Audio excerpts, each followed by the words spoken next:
नमो अरिहन्ताणं नमो सिद्धाणं नमो आयर्याणं नमो वज्रायाणं नमो लोये सवसाहुणम् ऐसो पंच नमोकारो सव पावपणासनो मंगलाणं च सवेशं पढमं हवै मंगलम्।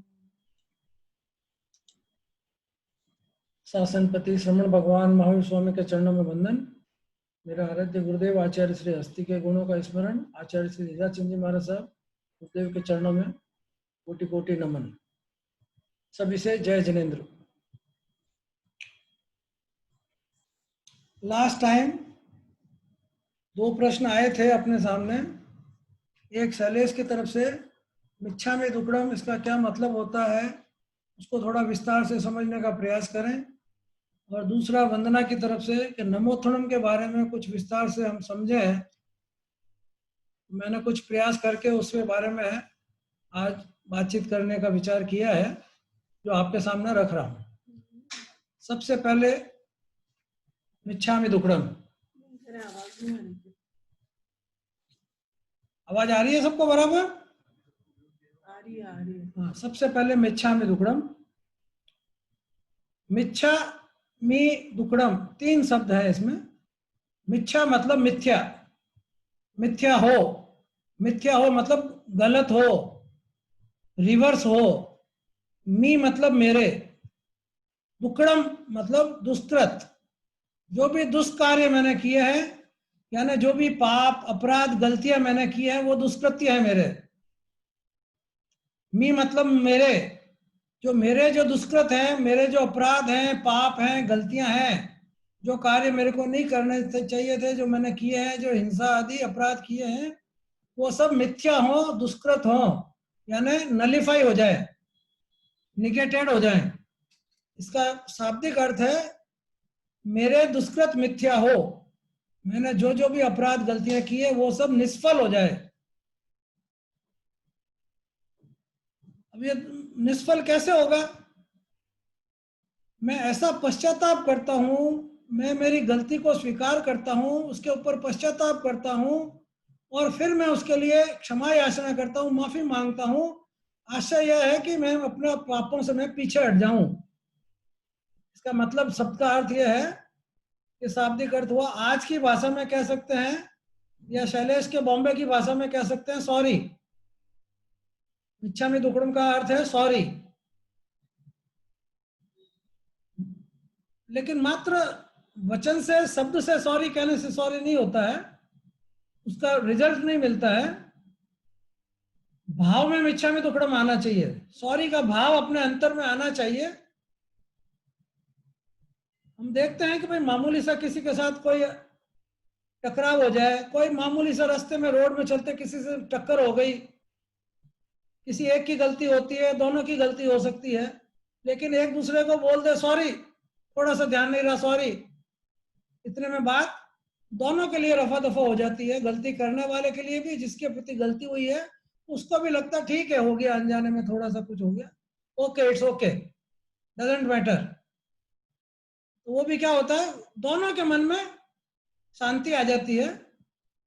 जिसने अपराध किया उसका अपराध भी क्षम्य हो जाता है, क्षमा हो जाता है सॉरी कहने से। लेकिन वो भावों से होना चाहिए, और उस सॉरी की जगह अगर कुछ बोल दे, दिखता नहीं है क्या, देख के नहीं चलते हो, तो झगड़ा बढ़ेगा कि नहीं बढ़ेगा, मामला आगे बढ़ेगा, जो अपराध हुआ वो और मल्टीप्लाई होगा। लेकिन अगर सॉरी कहने से आप निष्फल हो जाता है। अगर हमारे प्रति किसी ने कर लिया और कोई हमको आके तुरंत बोल ले सॉरी साहब मेरे से गलती हो गई, तो अपने मन में क्या भाव आता है, अच्छा कोई बात नहीं, सब हो गया, ठीक है। वो कहता आगे से ध्यान, अच्छा ठीक है कोई बात नहीं, हो गया सब, मेरे से भी हो सकता है, टू एयर इज ह्यूमन, गलती हो जाती है, कोई बात नहीं। तो हम उसको क्षमा कर देते हैं, उसका पाप निष्फल हो जाता है, उसका पाप कम हो जाता है। जितने उसके भाव अच्छे रहेंगे उतना उतना कम हो जाएगा। अब ये एक प्रकार का प्रतिक्रमण हो गया, मिच्छामि दुक्कडम एक प्रकार का शॉर्ट प्रतिक्रमण हो गया। अब प्रतिक्रमण, प्रतिक्रमण का अर्थ मोटे तौर पे तो हम सब जानते हैं, अभी विस्तार से करने की अभी इतनी समय नहीं है आज, अभी कभी प्रतिक्रमण का विषय आएगा जब बात करेंगे, लेकिन मोटे तौर पे ये एक तरह का प्रतिक्रमण हो गया। तो मेरे से जो गलती हुई है उससे मैं वापस पीछे हटता हूँ, उसके लिए मैं क्षमा याचना करता हूँ। तो मात्र सॉरी कहने से या मिच्छामि दुक्कडम कहने से नहीं होगा। सबसे पहले इस बात को समझना है कि हमारे भावों में वो पश्चाताप के भाव होने चाहिए, गलती स्वीकार करने के भाव होने चाहिए। सामने वाले को कोई कष्ट हुआ है, तकलीफ हुई है, उसके लिए हमारे मन में खेद और खिन्नता होनी चाहिए, और उसको कोई ज्यादा तकलीफ हुई है तो उसके लिए हमारे मन में दया अनुकंपा भावना होनी चाहिए, उसकी सेवा करने की भावना होनी चाहिए। तब जाकर के उसका परिणाम हमको पूरा मिलेगा। खाली रिचुअल पे या ऐसे ही कह दिया चलाने के लिए सॉरी और परवाह किए बगैर, या मन में वैसे भाव नहीं आए तो उसका उतना परिणाम नहीं मिलेगा। अब प्रतिक्रमण कैसे करना, प्रतिक्रमण कब किया जाता है? वैसे तो काल की अपेक्षा से हमारा आगम 5 समय प्रतिक्रमण करने का विधान करता है। देवसीय प्रतिक्रमण दिन भर में हमारे से जो भी अपराध गलतियां हुई है उसको सायकालीन देवसीय प्रतिक्रमण करके उसका पश्चाताप करके उसका शुद्धिकरण किया जाता है। रात भर में जो मेरे से अपराध हुए हैं उसके लिए सवेरे उठते ही रायसिक प्रतिक्रमण करके उसका शुद्धिकरण किया जाता है। उसके बाद पाक्षिक प्रतिक्रमण 15 दिन के अंत में पाक्षिक प्रतिक्रमण किया जाता है। फिर 4 महीने के अंत में चौमासी प्रतिक्रमण किया जाता है, और वर्ष के अंत में संवत्सरिक प्रतिक्रमण किया जाता है। लेकिन ये जो मिच्छामि दुक्कडम वाला प्रतिक्रमण, ये तो शॉर्ट प्रतिक्रमण है। इसको कब करना? तुरंत करना। जब तुरंत मेरे से गलती हो गई उसी समय तुरंत, बिना किसी विलंब के। या फिर कभी कभी क्या होता है, हमको गलती करते हैं, हमको एहसास नहीं होता कि मेरे से गलती हो गई, कुछ समय बाद पता चलता है। कोई सामने वाला कह भी देता है कि आपने ये क्या कर दिया, तो अपन इनकार कर देते हैं, नहीं मैंने नहीं किया, मेरे से ऐसा नहीं हो सकता, या मैं ऐसा करूंगा क्या यार, इसमें मैं इसके लिए जिम्मेवार नहीं हूं। कभी कभी हम ऐसा कह भी देते हैं बहुत से लोग, तो क्योंकि हमको अभी उस गलती का एहसास नहीं हुआ है। मेरी किसी से बोलचाल हो गई, बात बात में आवेश में आके मैं मेरी गलती मानने को तैयार नहीं होता। मेरी गलती नहीं है, गलती सामने वाले की, उसने ऐसा क्यों किया, उसने ऐसा क्यों कहा, मेरी कोई गलती नहीं है, मैं मानने को तैयार नहीं होता। तो फिर मैं मिच्छामि दुक्कडम के भाव ही नहीं आएंगे तो मैं कैसे मिच्छामि दुक्कडम कहूंगा? कह ही नहीं सकता।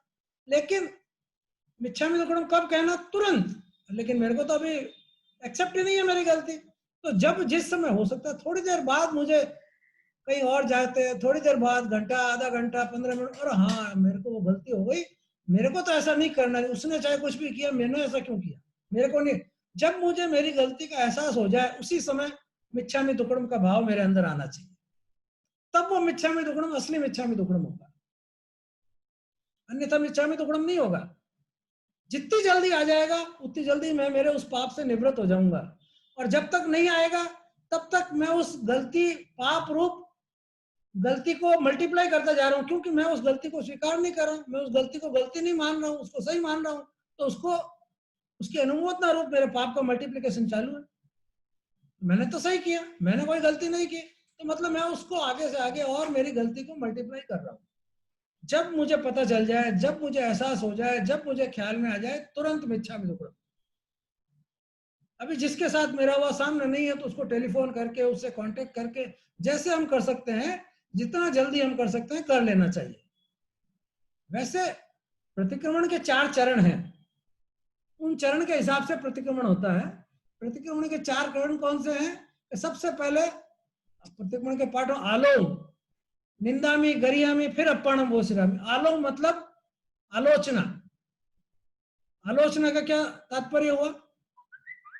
लोचन, लोचन कहते हैं नेत्र को, आंख को कहते हैं लोचन, और लोचना मतलब आंख से देखना, आलोचना मतलब अच्छी तरह देखना, अच्छी तरह से मेरे गलतियों को देखना, समझना, ख्याल में लाना, यह है आलोम, आलोचना।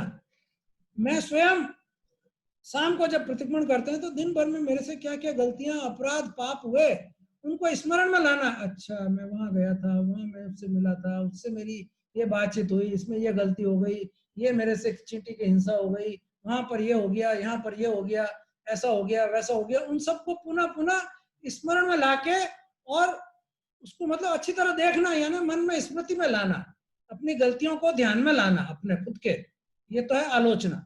आलोचना का मतलब ये नहीं है कि बुराई करना, अपनी खुद की बुराई करना, वो नहीं। आलोचना का मतलब है देखना, जानना, स्मृति में लाना। आलोचना के बाद निंदा में, उसकी निंदा करना, अपने मन में समझना को हो मेरे से गलती हो गई, मेरे से ऐसा, मेरे को ऐसा नहीं करना चाहिए, मेरे को ऐसा नहीं बोलना चाहिए, ये निंदा में अपने आप की निंदा करना। हाँ, मेरे से वास्तव में गलती हुई है, मेरे को ऐसा नहीं करना, आगे से मैं ध्यान रखूं, ऐसा नहीं करूं। पहले अपने अपराधों को, पापों को देखना, स्मृति में लाना, फिर उसके प्रति निंदा का भाव आना, स्वीकार करना, हाँ मैंने गलती करी है, मेरी बहुत भारी गलती हुई है, मेरे को ऐसा नहीं करना चाहिए, मैं आगे से ऐसा नहीं करूंगा। तो आलोचना के बाद निंदा में, उसके बाद गरिया में। गरिया में होता है फिर जो मेरे से गलती हो गई उसके लिए अपने गुरु के सामने जाकर, अपने बड़ों के सामने जाकर, अपने से ज्ञानी लोगों के सामने जाकर उसको प्रकट करना, उनसे जाके कहना कि आज मैंने ये अपराध कर दिया, आज मैंने ये गलती कर दी, आज मैंने ये पाप कर दिया, इसका मुझे हार्दिक पश्चाताप है, मेरे को नहीं करना चाहिए। ये हो गया गरा में, प्रकट करना। हम किसी के सामने कहते हैं तो वास्तव में हमारे भाव बहुत उच्च होते हैं। एक गलती करके अपने मन में स्वीकारना अलग बात है, दूसरों के सामने प्रकट करना बहुत बड़ी बात है। जब उतनी हिम्मत आ जाती है, जब उतनी स्थिति आ जाती है, तब वास्तव में पश्चाताप के भाव बनते हैं। एक बच्चा होता है जो सही को सही और गलत को गलत कह देता है, वैसे भाव आ जाने चाहिए हमारे मन में, और एकदम जैसा हुआ वैसा का वैसा, उसमें कुछ कम ज्यादा करके नहीं, लाग लपेट करके नहीं प्रकट करना है, एज इट इज। जितनी गलती, जितने मेरे मन में गलती के भाव थे, वो एज इट इज प्रकट कर देना अपने गुरु के सामने। गुरु नहीं हो तो अपने से बड़े जो ज्ञानी श्रावक है, ज्ञानी है, जो जानकार है, उनके सामने कि मेरे से ये गलती हुई है, ये अपराध हुआ है, इसके लिए मैं क्षमा मांगना चाह रहा हूँ, और इसका मुझे जो भी हो प्रायश्चित दीजिए। तो आलोम, निंदामी, गरियामी, और वो प्रकट करने के बाद फिर गुरु या बड़े जो भी उसका प्रायश्चित रूप देते हैं, भाई इसका आपने ये कर दिया है तो इसका ये प्रतिफल से आप ये प्रायश्चित स्वीकार करना, ये कार्य करना, जिससे कि आपका ये पाप उतर जाएगा, निष्फल हो जाएगा, और उसको स्वीकार करना। ये हुआ वो सिरा में, उस पाप को वो सिराना, उससे अलग हो जाना। उस ये चौथे चरण के बाद हमारा वो पाप साफ होता है, हम विशुद्धि आती है, हमारी आत्मा शुद्ध होती है। तो प्रतिक्रमण का तो ये 4 चरण है, लेकिन मिच्छामि दुक्कडम तो इतना शॉर्ट प्रतिक्रमण है कि फिर भी ये चारों चरण उसमें समाहित होने चाहिए। हमारे भाव जब मिच्छामि दुक्कडम के आए तो उसमें ये चारों भाव, चारों चरण के भाव समाहित होने चाहिए, जब हमारा मिच्छामि दुक्कडम कहा हुआ वास्तव में मिच्छामि दुक्कडम होगा। अन्यथा हमारा मिच्छामि दुक्कडम पूर्ण नहीं होगा, सही नहीं होगा, उसका पूरा परिणाम नहीं मिलेगा।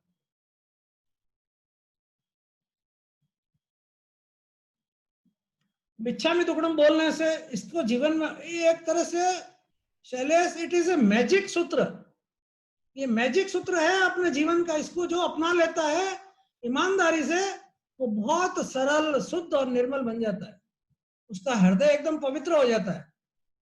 इट्स ए मैजिक सूत्र, बहुत काम का सूत्र है। इसे जीवन में अपनाने से व्यवहार हमारा शुद्ध होता है, सुंदर बनता है, शांत बनता है, हमारे जीवन में शांति आती है, सामने वाले की भी आती है और हमारे जीवन में भी। हमारी किसी से अपराध हो जाए, बोलचाल हो जाए, झगड़ा हो जाए, और एक दूसरे से क्षमा याचना हो जाए, तो सामने वाले के भी मन में शांति होती है और अपने मन में भी शांति होती है। ये दोनों के मन में शांति और समाधान उपजाने वाला मंत्र है, इसीलिए ये मैजिक मंत्र है, और निश्चय में कर्म के बंधन से छुटकारा दिलवाने वाला है, बहुत बड़ा काम करने वाला है, बहुत यूजफुल है, बहुत काम का मंत्र है, बहुत उपयोगी है, दुखों से हमको बचाने वाला है, कर्मों का भार हमारा घटाने वाला है, जीवन को सरल और हल्का बनाने वाला है, प्रशांत करने वाला है, शांति प्रदान करने वाला है, हमारे लिए सुख उपजाने वाला है, और दोनों हमारे ही अंदर नहीं, दोनों पक्षों के अंदर। तो इतने इसके फायदे हैं, इसका इतना बड़ा चमत्कार है, इसीलिए इसको मैंने मैजिक सूत्र का नाम दिया है। और ये अपना हरेक के जीवन में हर समय क्षमा के भाव होने चाहिए, मिच्छामि दुक्कडम के। जो वेस्टर्न स्टाइल में सॉरी का प्रचलन है, हर बात में सॉरी कहना, वही इसी का ही एक रूप है, ये उसका और विशुद्ध रूप है, हमारा रूप है मिच्छामि दुक्कडम, हमारा जैन दर्शन का रूप है मिच्छामि दुक्कडम, उसमें और अच्छे भाव आते हैं। सॉरी तो एक हमारा आजकल का व्यवहारिक हो गया कि किसी से भाव आए नहीं आए, चलते फिरते ही सॉरी बोल दिया। मिच्छामि दुक्कडम और भी उससे बहुत ऊंचा शब्द है, ऊंचा मंत्र है, ऊंचा है, इसलिए ये हमारे जीवन में, हर एक के जीवन में होना चाहिए। इसकी उपयोगिता हमको समझ में आनी चाहिए। इसकी उपयोगिता को समझकर हमारे जीवन व्यवहार में ये हमेशा हमारे साथ रहना चाहिए। ऐसा अचूक मंत्र है, मैजिक मंत्र है। शैलेश ने जब पिछली बार इस शब्द को रखा कि इसको समझना है, उसके बाद मैंने भी इस बारे में थोड़ा चिंतन मनन किया, सोचा समझा, मैंने कहा वास्तव में ये बहुत अच्छी चीज है। अगली बार सबसे पहले इसी बात को क्लियर करें, ताकि सबसे पहला जिज्ञासा भी यही आई थी, तो वैसे भी नंबर इसी का था। मैंने कहा सबसे अच्छी चीज है, इसको सब पहले लेके और इसको करना चाहिए, ताकि सब इसका लाभ उठा सके, इसको अच्छी तरह समझ। यस, हाँ शैलेश कुछ बोलना चाह रहा है।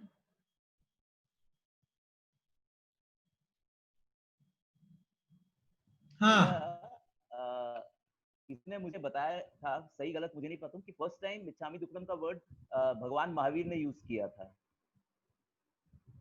हाँ, तो ये तो आगम का ही शब्द है ना, तो आगम की वाणी भगवान की ही वाणी है, ऐसा भी कहा जा सकता है, इसमें कोई गलत नहीं है। अच्छा।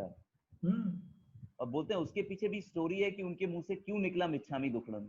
हाँ, क्या स्टोरी बताई? मैं ध्यान नहीं है मेरे को। उन्होंने बताया था कि कुछ ऐसा हुआ था कि भगवान को टॉर्चर वॉर्चर कर रहे थे, तो भगवान ने कहा जाओ मैं तुम्हें माफ करता हूँ। उनको काफी तकलीफ हो रही थी, तो उनके तकलीफ में उनके मुंह से निकल गया मिच्छामि दुक्कडम, मतलब मैं तुमको माफ करता हूँ, समथिंग लाइक दैट। मेरे को याद नहीं है पूरा। नहीं, अच्छी बात है। देखिए, भगवान का जहां तक सवाल है और जहां तक मेरे को ख्याल में है, भगवान ने दीक्षा लेने के बाद 12 वर्ष 6 महीने 15 दिन तक उनका साधना काल था, और उस साधना काल में वो बिल्कुल मौन रहे, उन्होंने एक शब्द भी नहीं बोला। वो कहीं भी जाते, लोग उनको मारते भी, जैसे लोग समझते नहीं थे कि ये कौन है, कोई चोर उच्चका बदमाश तो नहीं है। तो कोई, वो अनार्य देश में गए, बंगाल जैसे लाट प्रदेश जिसको बोलते अनार्य देश कहा जाता है, वहां धर्म को समझते नहीं है। बंगाल को लुखा प्रदेश कहा जाता है, रुक्ष प्रदेश कहा जाता है। वहां पर लोग जैसे मान लो जो चीज इसको समझते नहीं है, अनजान है इस चीज से, इस विधि से, वो समझते हैं कौन कोई बदमाश चोर उच्चका आ गया, हमको लूट ले जाएगा, हमको मार देगा रात के अंधेरे में। तो वो उनको धक्का देते, भगाते, मारते, अपशब्द बोलते, पीट भी देते, तो भी वो कुछ बोलते नहीं। वो कहीं सुना कोई स्थान मिलता, झोपड़ी ओपड़ी में रुक जाते, कोई चलो रात को यहाँ रुक जाए, खाली पड़ा है, भगवान सकेंद्र महाराज के आगे लेके रुक भी जाते। और कोई आके उनको बोलता कि आप यहाँ किसको पूछ के रुके हो, क्यों रुके हो, कौन हो आप, तो तुरंत वो वहां से चले देते, जवाब नहीं देते कुछ भी। लेकिन अगर किसी को ऐतराज है तो वो स्थान को खाली करके चले जाते बिना किसी जवाब दिए। और 12.5 वर्ष के बाद जब उन्होंने केवल ज्ञान प्रकट कर लिया, उसके बाद उन्होंने अपनी प्रथम देशना फरमाई, उसके पहले वो कुछ बोले नहीं, जहां तक है। और अगर बोले और मिच्छामि दुक्कडम का ही प्रयोग किया तो अच्छी बात है, कोई दिक्कत नहीं है, ये आगम का ही शब्द है। लेकिन एक बात ध्यान रखने की है कि ये साली संवत्सरी या संवत्सरी के बाद बोलने का शब्द नहीं है। ये हर दिन, हर समय, हर पल ये मंत्र हमारे साथ होना चाहिए, इसके भाव हमारे साथ होने चाहिए, ताकि इसका अच्छा सुंदर परिणाम हमको हर समय मिलता रहे। मतलब ये मैजिक मंत्र है, इस इतने से शब्द का इतना अच्छा परिणाम, इतना अच्छा फायदा हमको मिलता है। तो ये मंत्र हमेशा अपने को अपनाना चाहिए, अपने पास रखना चाहिए, इसका सदुपयोग करना चाहिए और इसका फायदा उठाना चाहिए। इसका ये भी है कि जैसे भी हम, हमारे मन में ये भाव आएंगे, हम पश्चाताप के भाव आएंगे, हम मिच्छामि दुक्कडम बोलेंगे, उसके पश्चाताप करेंगे, तो आगे से वो गलती दोहराने के चांसेस कम रहेंगे, कोशिश करके वो कम करेंगे, तो उससे हमारे जो है स्वभाव में सरलता आएगी, तो इस तरह से दुष्कर्म कम होंगे। हाँ, सही बात है भैया, बिल्कुल सही है। और वो लक्ष्य भी वही होना चाहिए कि भाई एक अपराध में एक बार हो गया तो मेरा प्रयास रहे कि दोबारा मेरे से पुनरावृत्ति नहीं हो। लेकिन एक ही गलती को बार बार करते रहे, बार बार मिच्छामि दुक्कडम कहते रहे, मैं वही कष्ट तुमको रोजाना दूं, तुम मुझे कहो भाई आप गाड़ी यहाँ खड़ी मत किया करो अपनी, और मैं सॉरी बोल दूं और फिर दूसरे दिन वहीं लाके खड़ी करूं, फिर सॉरी बोल दूं, फिर वहीं लाके खड़ी करूं। तो ये मिच्छामि दुक्कडम के भाव नहीं है, खाली मुझे ऊपर से तुमको बहलाना फुसलाना है, धोखा देना हो गया एक तरह से। और उसमें फिर वो मिच्छामि दुक्कडम के भाव नहीं आते। तो एक गलती करके उसको नहीं दोहराना भी हमारा लक्ष्य होना चाहिए, उस तरफ हमारा ध्यान होना चाहिए कि हमसे वो गलती पुनरावृत्ति नहीं हो, दोहराई नहीं जाए। इसलिए मैंने सोचकर जो जो कुछ पॉइंट लिखे हैं कि ये व्यवहार को शुद्ध, सुंदर और शांत बनाता।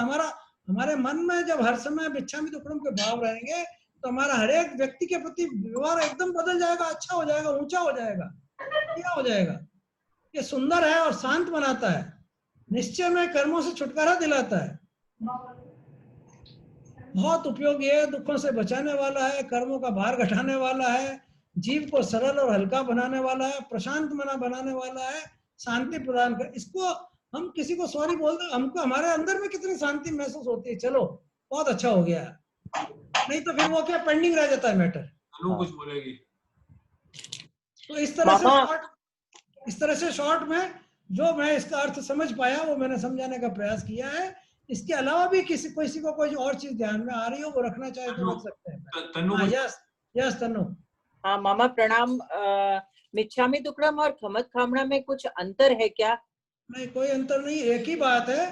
उसमें भी वही कहा जाता है, खमत खामड़ा मतलब मैं आपको क्षमा करता हूँ, आप भी मुझे क्षमा करिए। ओके, तो it can B alternately used, because मैंने कहीं कोई महाराज से कभी ऐसे सुना था कि कुछ डिफरेंस है, बट आई फॉरगॉट कि क्या डिफरेंस बताया था उन्होंने एग्जैक्टली, लेकिन उन्होंने कुछ का अंतर जरूर है, भाव में कोई अंतर नहीं है, one and the same. Sorry कह दो, मिच्छामी दुक्कड़म कह दो, खमत खामड़ा कह दो, क्षमा याचना कह दो। भाव, मेन भाव इज इम्पोर्टेंट। खमत खामड़ा वो एक टेक्निकल वर्ड हो गया, ऑफिशियल वर्ड हो गया, जार्गन हो गया, जार्गन। उसमें ये हुआ कि भाई मैं आपको क्षमा करता हूँ, फिर मैं आपसे क्षमा, जाने अनजाने जो भी मेरे प्रति जो भी बातचीत हुई है, पहले मैं आपको क्षमा करता हूँ। देखिए, क्षमा मांगने से क्षमा करना ज्यादा महत्वपूर्ण है, ज्यादा वीरता का द्योतक है। हाँ, ये हमारी जो क्षमा है वो भगवान महावीर की क्षमा है, जिन शासन की क्षमा है, ये वीरों की क्षमा है, ये कायरों की क्षमा नहीं है। क्षमा करना वीरता है, कायरता नहीं है। तो भैया खमत खामना 2 वे हो गया, मैं आपसे क्षमा भी करता हूँ, क्षमा भी मांगता हूँ। उसमें दोनों में इज ओनली मैं आपसे क्षमा मांगता हूँ। यस, वही मैंने कहा था कि खमत खामना का मतलब कि मैं आपको क्षमा करता हूँ, आप भी मुझे क्षमा प्रदान करें। ठीक है, तो इस तरह से ये it can be said one and the same thing, more और लेस, पर शाब्दिक अंतर है, थोड़ा सा अर्थ का भी अंतर होगा।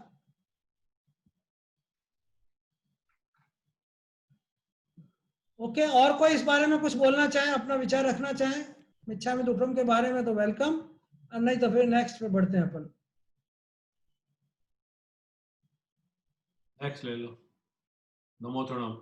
हाँ, नेक्स्ट अपना टॉपिक था, वंदना की तरफ से जिज्ञासा आई थी कि नमोथुणम, इसका विस्तार से क्या अर्थ होता है, क्या मीनिंग होता है, क्या इसका उपयोग होता है, वो जानने समझने का प्रयास करें। तो उसके बारे में थोड़ा बहुत प्रयास किया है। नमोथुणम, इसका नाम नमोथुणम का पाठ क्यों पड़ा है? ये जो पाठ है इसका प्रथम अक्षर है नमोथुणम, नमोथुणम अर्यंताणम भगवंताणम। तो नमोथुणम इसका प्रथम शब्द होने से इसका नाम पड़ गया नमोथुणम का पाठ। जैसे नवकार मंत्र का पाठ पहला अक्षर है नमस्कार, तो इसलिए नवकार मंत्र का नाम पड़ गया। तिखुतो का पाठ प्रथम अक्षर है तिखुतो, प्रथम शब्द है तिखुतो, तो उसका नाम पड़ गया। इस तरह से इसका नाम नमोथुणम हो गया। वास्तव में इस सूत्र का नाम है सक्रस्तव। सक्रस्तव क्यों? इंद्रों का जो प्रथम देवलोक के जो इंद्र होते हैं, सकेंद्र, वो जब भगवान की तीर्थंकरों की स्तुति करते हैं वो इस पाठ से करते हैं, नमोथुणम के पाठ से भगवान को नमस्कार करते हैं, वंदन करते हैं, उनकी स्तुति करते हैं। जब जब भी तीर्थंकरों के कल्याणक होते हैं वो इंद्र आते हैं और इस पाठ से ही भगवान को उनकी स्तुति करते हैं। अदरवाइज भी जब नहीं भी आते हैं, अपने वहां देवालय में बैठे बैठे भी, देवगति में बैठे बैठे भी, वहां पर भी अगर वो उनको कभी तीर्थंकरों की स्तुति करनी हो, उनका सत्कार सम्मान करना हो, उनको वंदन करना हो, तो नमोथुणम के पाठ से वो करते हैं, विधि सहित करते हैं। इसलिए इसका सही नाम है सक्रस्तव का पाठ। इंद्रों के द्वारा किया जाने वाला पाठ होने से इसका नाम है सक्रस्तव। सक्र द्वारा स्तव किया जाने वाला सक्रस्तव। स्तव माने स्तुति, सक्र माने सकेंद्र द्वारा किया जाने वाला स्तुति, भक्ति जो की जाती है, इसलिए इसका नाम। इसका एक और नाम आगमों में मिलता है प्रणिपात सूत्र। प्रणिपात का मतलब है झुकना, नमस्कार करना। इस सूत्र के, इस पाठ के माध्यम से तीर्थंकरों को, अरिहंतों और सिद्धों को नमस्कार किया जाता है, नमन किया जाता है, उनकी स्तुति की जाती है, उनके गुणगान किए जाते हैं। इसलिए इसका नाम प्रणिपात सूत्र भी है। तो हमारे सामने कुल 3 नाम आ गए। नमोथुणम तो इसका नाम है ही है, अभी बोलचाल की भाषा में है ये। वास्तव में इसका नाम सक्रस्तव का पाठ है और प्रणिपात सूत्र भी इसको कहा जाता है। कहीं कहीं आगम में इसको प्रणिपात सूत्र से संबोधित किया गया है, कहीं कहीं सक्रस्तव के नाम से। इसको नमोथुणम के पाठ से स्तुति करने का अपनी एक विधि है। उसकी विधि है कि नीचे बैठकर बायां घुटना खड़ा करके दोनों हाथ जोड़कर मस्तक पे अंजलिबद्ध करके लगा के और फिर इस पाठ को 2 बार शुद्ध उच्चारण के साथ, भावों के साथ बोला जाता है। 2 बार क्यों बोला जाता है? पहली बार अनंत सिद्ध जो हो चुके हैं उनको नमन करने के लिए, उनकी स्तुति करने के लिए, और दूसरी बार सेकंड टाइम जो तीर्थंकर हैं उनकी स्तुति करने के लिए, उनको वंदन नमन करने के लिए इसको बोला जाता है। इसके अंत में, लास्ट में जो है लाइन, उसमें एक शब्द का परिवर्तन करके पहला और दूसरा इस तरह से जाव संपत्तानम जाव संपाव्यो कामाणम करके इसको 2 बार बोला जाता है। प्रथम बार पहले सिद्धों को इसकी स्तुति की जाती है और फिर तीर्थंकरों की, अरिहंतों की स्तुति की जाती है। तो इसकी विधि इस तरह से है। अब इसके बारे में और जो जो बातें हैं, विशेष बातें, वो जानने का प्रयास करते हैं। ये तो बेसिक बात हो गई कि इसका नाम और इसकी विधि।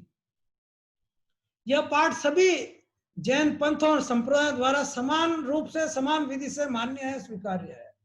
कहीं पर भी कोई तरह की कोई मान्यता भेद नहीं है, कोई परिवर्तन नहीं है। सभी इसको समान रूप से मानते हैं, समान विधि के साथ इसकी प्ररूपणा करते हैं।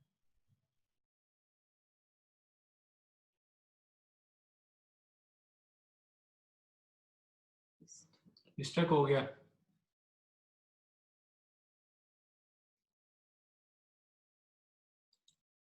पाठ है, इसमें कोई भी कभी भी परिवर्तन, 3 काल में भी, भूत भविष्य वर्तमान, कभी भी इसमें कोई परिवर्तन नहीं होगा एक शब्द का भी। अनंत तीर्थंकरों व सिद्धों की स्तुति भक्ति इस पाठ के द्वारा की जाती है। वो हमें क्या देती है? उसमें उनकी भक्ति से हमें शांति और शक्ति की प्राप्ति होती है। यहाँ पर 1 मिनट। हाँ, नौकार मंत्र में तो सबसे पहला पद अरिहंतों का, सबसे पहले अरिहंतों को नमस्कार करते हैं। हाँ, हाँ, इसमें नमोथुणम में पहले सिद्धों को नमस्कार करते हैं। हाँ, ऐसा क्यों? जबकि बिल्कुल ठीक बात है। गुरु गोविंद दोनों खड़े काके लागू पाए, बलिहारी गुरुदेव की गोविंद दिया बताए। नवकार मंत्र में इस अपेक्षा से कि भाई गुरु ने ही हमें देव के, भगवान के दिग्दर्शन कराए हैं, उनका ज्ञान कराया है, तो हमें बताने वाले कौन? हमारे गुरु। उस अपेक्षा से पहले गुरु, जैसे इस दोहे में भी बता दिया भाई गुरु और देव। हाँ, तो अरिहंती हमारे गुरु हैं, वही हमें वही देशना देते हैं। जब केवल ज्ञान प्राप्त करने के बाद जब वो देशना देते हैं, 4 तीर्थ की स्थापना करते हैं, वाचना देते हैं, जिसको गणधर आगम रूप में गुंथित करते हैं, तो वो हमको धर्म का मार्ग बताते हैं, भगवान का मार्ग बताते हैं, भगवान का स्वरूप बताते हैं। इसलिए सबसे पहले अरिहंत जो हमारे प्रथम गुरु हैं, उनको उपकारी होने के कारण से नमस्कार मंत्र में पहले उनको नमस्कार किया जाता है। लेकिन गुणों की अपेक्षा से देखें तो सिद्ध बड़े हैं। सिद्धों के 8 कर्म खत्म हो चुके हैं, क्षय हो चुके हैं, जबकि अरिहंतों के, तीर्थों का अभी 4 कर्म क्षय हुए हैं, घाती कर्म। 4 कर्म जो अघाती कर्म वो अभी शेष हैं, अभी वो संसार में रुके हुए हैं। बाकी के 4 कर्म समाप्त होंगे जब वो संसार को पार करके मोक्ष में विराजेंगे। इसलिए नमोथुणम के पाठ में पहले सिद्धों को, उनके गुणों में बड़े होने के कारण पहले सिद्धों को किया गया है, और नमस्कार मंत्र में पहले अरिहंतों को गुरु मानकर, गुरु की अपेक्षा से, हमें मार्ग बताने की अपेक्षा से, उनको उपकारी मानकर, उनका उपकार मानकर पहले उनको नमस्कार किया गया। अपनी अपनी जगह दोनों सही है, कोई भी गलत है या ऐसा कुछ नहीं है। जिस जिस अपेक्षा से जो किया गया, दोनों अपनी अपनी जगह एकदम सही है। ठीक है। जब हम इस पाठ से स्तुति करते हैं, भक्ति करते हैं अरिहंतों और सिद्धों की, तो उससे हमें शांति मिलती है और शक्ति प्राप्त होती है। कैसे? क्योंकि देवलोक के इंद्र और यहाँ तक कि इंद्र के जितने भी अनुयायी होते हैं, एक एक इंद्र के 84,000 अनुयायी होते हैं। 84,000 देवता एक एक इंद्र के होते हैं। कुल 64 इंद्र है देवलोक में। तो जब इंद्र करते हैं तो उनके अनुयायी भी उनका अनुसरण करते हैं। जो भी सम्यक दृष्टि देव है वो सभी नमोथर्म के पाठ से अरिहंत और सिद्ध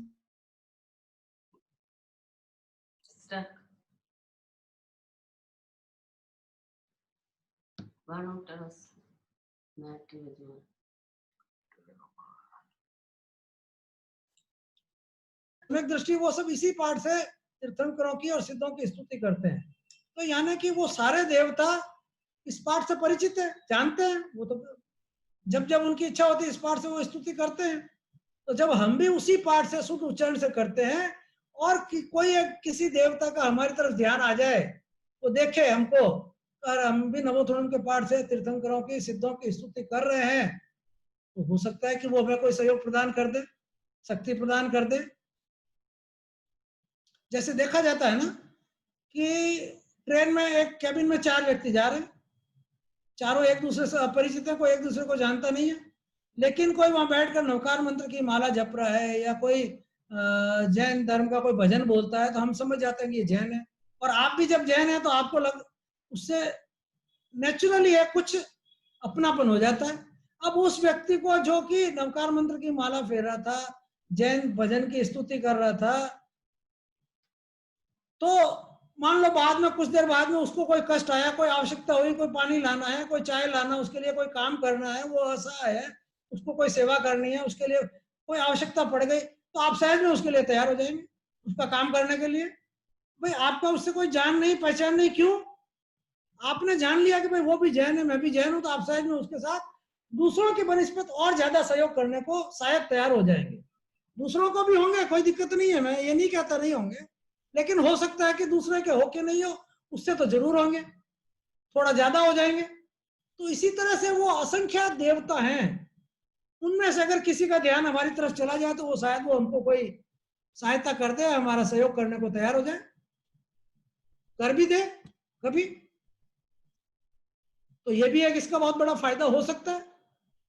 नहीं भी करे तो हमारा मन तो शांत होता ही है, हमारे मन में तो भक्ति जगती है, सहज में सहयोग करने को तैयार हो सकता है। स्वधर्मी वात्सल्यता, यही स्वधर्मी वात्सल्यता होती है। खाली यही नहीं है कि स्वधर्मी को भोजन कराना ही स्वधर्मी, उसका कोई भी सेवा कार्य करना, उसको सहयोग करना, ये भी स्वधर्मी वात्सल्यता है। एक जैन धर्म, जैन में एक संप्रदाय है, पंजाब संप्रदाय, पंजाबी संप्रदाय है। वहां के एक बहुत बड़े संत हुए, व्याख्यान वाचस्पति उनको कहा जाता था, मदन लाल जी महाराज साहब। जोधपुर में भी सिंह पॉल में उनका 6 बड़े बड़े आचार्यों का चौमासा हुआ, उनके साथ उनका भी चौमासा हुआ था एक बार, आज से 40, 50, 45 साल पहले की बात होगी। बहुत जबरदस्त व्याख्यान फरमाते थे, उनको व्याख्यान वाचस्पति कहा जाता था। उनकी वाणी में इतना ओज था कि सहज में हर एक व्यक्ति को समझ में आती थी और अपना प्रभाव डालती थी। वो जब नए दीक्षित हुए थे जिस समय, उस समय की घटना है एक, वहाँ पंजाब संप्रदाय के एक संत है अभी वर्तमान में, जय मुनि, उन्होंने अपनी पुस्तक में वो घटना लिखी है, वो पढ़ने को सुनने को मिली। वो घटना क्या थी हम समझे उसको। वो मदन लाल जी महाराज साहब नव दीक्षित थे, 1-1.5 साल हुआ दीक्षा लिए हुए, और सवाई माधोपुर में चौमासा, वो 4 संत थे, चौमासा पूरा करके और वापस पंजाब की तरफ उनको जाना था। कुछ समय बिताकर और विहार करते हुए जयपुर होके अलवर के रास्ते से दिल्ली की तरफ पंजाब जाने के लिए जा रहे थे। तो अलवर के आसपास उनका विहार जनरली प्रातःकालीन ही होता है, सुबह के समय विहार किया 4 संतों ने। एक गांव से दूसरे गांव जाने के लिए एक एक करके वो अपने लक्ष्य की ओर बढ़ रहे थे, अपने जहां उनको जाना था। तो अलवर के आसपास के क्षेत्र में चारों संत विहार करके निकले।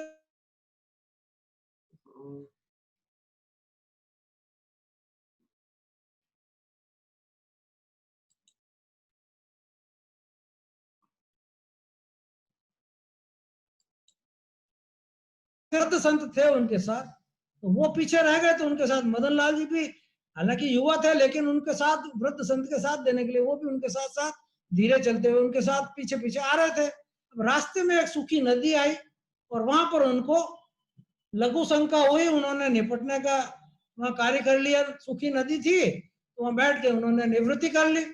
जैसे ही वो की उन्होंने, और पास में से न जाने कहां से नागा लोग निकल के आए, 4-5 एकदम नंग धड़ंग आदिवासी लोग, जंगलों से, जंगल से। बोले क्या कर रहे हो यहाँ पे, गंदगी किसने कहा तुमको ये करने का? बहुत नाराज हुआ, भड़के उन पे, बोले चलो हमारे साथ। उनको दोनों को अपने साथ बोले चलो, साथ साथ चला के ले गए और अपना जहां उनका वो डेरा था, जहां उनका रहने का स्थान था, उन नागा लोगों का वहां ले गए। वहां ले जाके उनका जो लीडर था उसके सामने बोले ऐसा काम कर दिया। बोले इनकी गर्दनें उड़ा दो दोनों की। वो अंदर से वो गर्दन काटने के लिए वो इतनी बड़ी बड़ी छुरियां, वो दो आदमी घिसाई करने लगे, धार देने लगे उनको।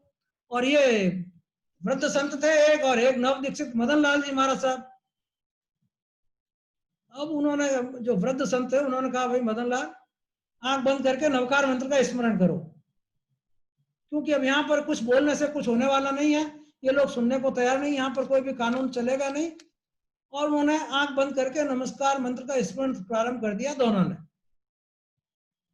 उनको उनकी गर्दन काटने की तैयारी हो रही थी, छुरी घसी जा रही थी धार देने के लिए, उसकी आवाज आ रही थी। और मदन लाल जी महाराज साहब जो कि नव दीक्षित थे, उनका ध्यान बटा, आंख खुली और देखा हो रहे हो तो और घबरा गए। तो वो बोले वरिष्ठ संत को, वो तो छुरियों पे धार दे रहे हैं और अभी अपना गर्दन काट देंगे।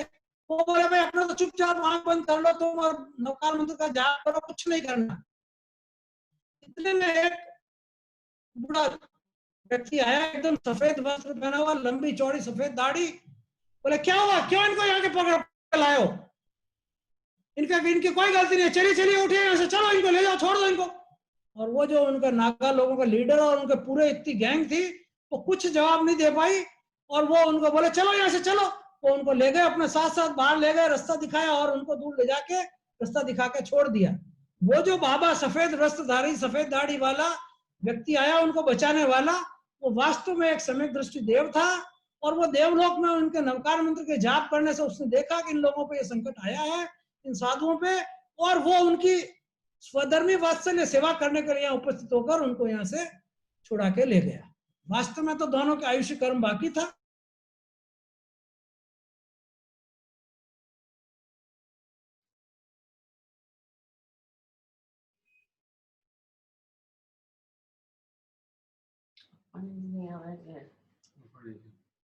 ले गए और एकदम से ले जाके उनको फ्री करा दिया और आगे वो, ये सच्ची घटना है जो पुस्तक में जय मुनि जी महाराज साहब। तो इस तरह से स्वधर्मी वात्सल्य सेवा देवलोक में बैठा देव भी कर सकता है। तो हम अगर नमो थुणम की भाव से विशुद्ध शब्दों से स्तुति करते हैं, तो ऐसी हमारी सेवा करने वाला भी कोई देव हो सकता है हमारे जीवन में भी। तो ये इसकी भक्ति की और शांति के साथ साथ ये इसका बड़ा फायदा होता है, भक्ति और स्तुति का। ये एक उदाहरण के माध्यम से अपने समझने का प्रयास किया। इसके पाठ से पाप से पुण्य में संक्रमण होता है। नमो थुणम के पाठ से जब हम अरिहंतों और सिद्धों की स्तुति करते हैं, उनके गुणगान करते हैं, उनको वंदन नमन करते हैं, तो हमारे पाप कर्म का संक्रमण पुण्य में हो जाता है। पाप कर्म हल्के हो जाते हैं, पुण्य में कुछ परिवर्तित हो जाते हैं, पाप हल्के हो जाते हैं। इस पाठ के अंदर, पूरे पाठ के अंदर किसी व्यक्ति का नाम नहीं है, खाली गुणों का वर्णन है। इसीलिए यह शाश्वत है। नाम होता व्यक्ति का तो शाश्वत नहीं रह पाता, क्योंकि व्यक्ति कभी शाश्वत नहीं है। ये पूरा पाठ शाश्वत इसीलिए है कि इसमें किसी का भी नाम नहीं है, खाली गुणों का वर्णन आया इसके अंदर।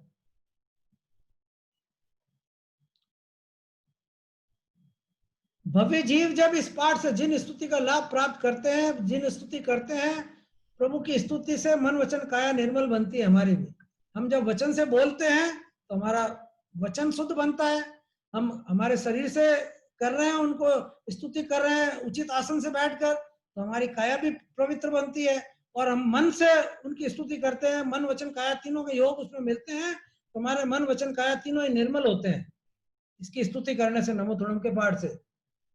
इसीलिए कहा जाता है कि रोज 108 बार नमो थुणम का जाप करना चाहिए। 108 बार नहीं कर सके तो 27 बार तो अवश्य करना ही चाहिए, शुद्ध मन से, शुद्ध भावों से। और कोई विधि सहित घुटना खड़ा करके, मान लो आजकल बहुत लोगों को दिक्कत है, नहीं बैठ सके, तो अपने जिस आसन से बैठ के कर सके उस आसन से करना चाहिए। लेकिन भाव विशुद्ध होने चाहिए और शब्दों का उच्चारण भी शुद्ध करने का प्रयास होना चाहिए बराबर, उसमें गलती नहीं, क्योंकि शब्दों में अशुद्धि आ गई तो देवता के ऊपर प्रभाव उसका नहीं पड़ेगा या विपरीत भी पड़ सकता है, क्योंकि जो शब्द जाएंगे उसी से प्रभावित होंगे वो। तो 27 बार मतलब 27 2 बार नहीं, 27 बार करो, 108 बार करो, 9 बार करो। 27 एक बार, 27 तो सिद्ध को हुआ, फिर 27 नहीं, टोटल 27, टोटल 108 या टोटल 27, कम से कम 2 बार किया जाता है।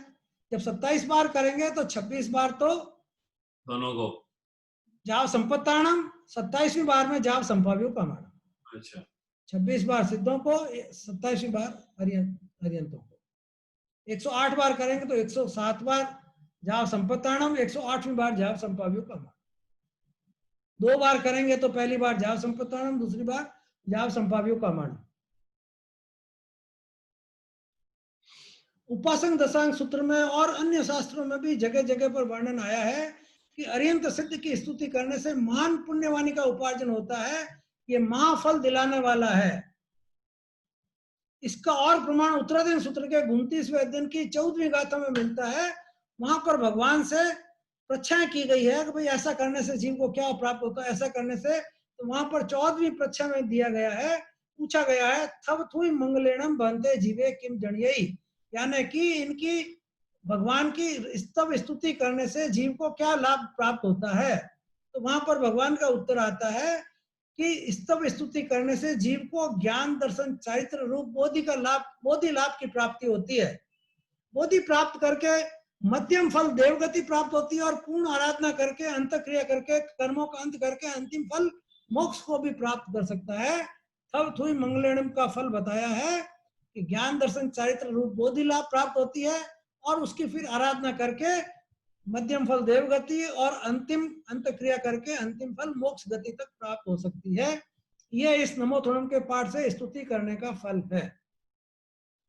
आवश्यकता है शुद्ध उच्चारण के साथ, शुद्ध भावों के साथ, पूरा मन लगाकर एकाग्र होकर उसको जितना समय हो उतना करें, लेकिन शुद्ध करें। पूरा समय हो 108 बार करें, कम समय हो 27 बार करें, और कम हो 2 बार करें। जितनी जिसकी सामर्थ्य शक्ति समय हो उतना करें, लेकिन शुद्ध मन से, शुद्ध शब्दों से, शुद्ध भावों से करना उपयोगी होता है, उसका लाभ मिलता है। तो आगम में भी प्रमाणित है ये। हम जिसकी उपासना और भक्ति सच्चे मन से करेंगे, उनके गुणों की स्तुति मन से करेंगे, तो उनके गुण भी हमारे में प्रकट होंगे, होने शुरू हो जाएंगे, होने लगते हैं धीरे धीरे ही सही। हम जिसके गुणों का बखान करेंगे तो वो गुण हमारे में आएंगे। आचार्य श्री अस्थिमल जी महाराज साहब के लिए कहा जाता है, जिन्होंने 9 साल की उम्र में दीक्षा ली, किसी स्कूल में पढ़ाई नहीं की, अक्षर ज्ञान भी नहीं किया, ऐसे विद्वान और कैसे हो गए? ज्ञान कहां से आया उनमें? इतने गुणवान कैसे बन गए? कोई भी व्यक्ति जो उनसे आज तक मिला उनकी गुणगान नहीं करता है, कोई न कोई गुणों का बखान करता है, कोई किसका, लेकिन सब बुराई तो किसी ने उनमें देखी नहीं। तो इतने गुण उनमें कहां से आए? तो इसका समाधान देते हुए कहा जाता है, कोई ज्ञानी बताते हैं कि वो अपने साधना काल में अनेक लोगों से मिलते रहे, लोग आते रहे उनके संपर्क में, संपर्क तो होता ही है। तो जिसमें जो गुण था वो गुण उन्होंने अपना लिया, एक्सेप्ट, स्वीकार कर लिया, अपना लिया अपने जीवन में, जितने अंशों में कर सके उसको बढ़ाते गए, स्वीकार, और कोई गलती थी तो उसको नजरअंदाज कर दिया, लिए ही नहीं। तो लोगों से गुण लेते लेते लेते लेते वो खुद ही गुणवान बन गए, उनमें इतने गुण प्रकट हो गए। बड़े बड़े दिग्गज आचार्य हुए हैं जैन धर्म में, मंदिर मार्गी में, दिगंबर में, स्थानकवासी में, तेरापंथी में, जिन्होंने बचपन में दीक्षा ले ली, कभी संसार देखा ही नहीं, कभी स्कूल गए नहीं, कॉलेज गए नहीं, किसी से कोई संपर्क ही नहीं हुआ, और इतने निष्णात हो गए ज्ञान में। बहुत सिद्ध समर्थमल जी महाराज साहब बिल्कुल बचपन में दीक्षा ले ली, बिल्कुल अनपढ़, 24 साल तक गुरु की सेवा करी। गुरु वृद्ध थे, एक जगह विराजना हुआ, कहां पर ये खीचन गांव में, 24 साल तक एक ही गांव में रहना पड़ा, स्थिरवास करना पड़ा गुरु की सेवा के लिए। वो बीमार हो गए, चल फिर नहीं सकते थे। उनकी सेवा करते करते, उनको आहार पानी ला के देते देते, उनकी शारीरिक सेवा करते करते, उनकी आहार की निहार की सब सेवा करते करते इतने ज्ञानी हो गए। मतलब कहा जाता है कि स्थानकवासी समाज में समृद्धमल जी महाराज साहब जैसा बहुश्रुत बिरला ही कोई होता है, कोई था।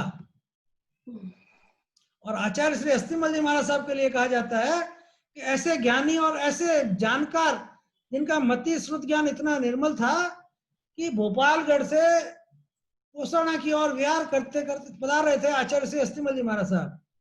11 बज के कुछ का समय हुआ, विहार करते करते रुक गए। एकदम से एक पेड़ के नीचे, तुरंत जो नजदीक में पेड़ के नीचे रुक गए और 4 लोगों का कायसर किया। बोले क्या हुआ भगवान, क्या हुआ, आप रुके क्यों, क्या ध्यान किया?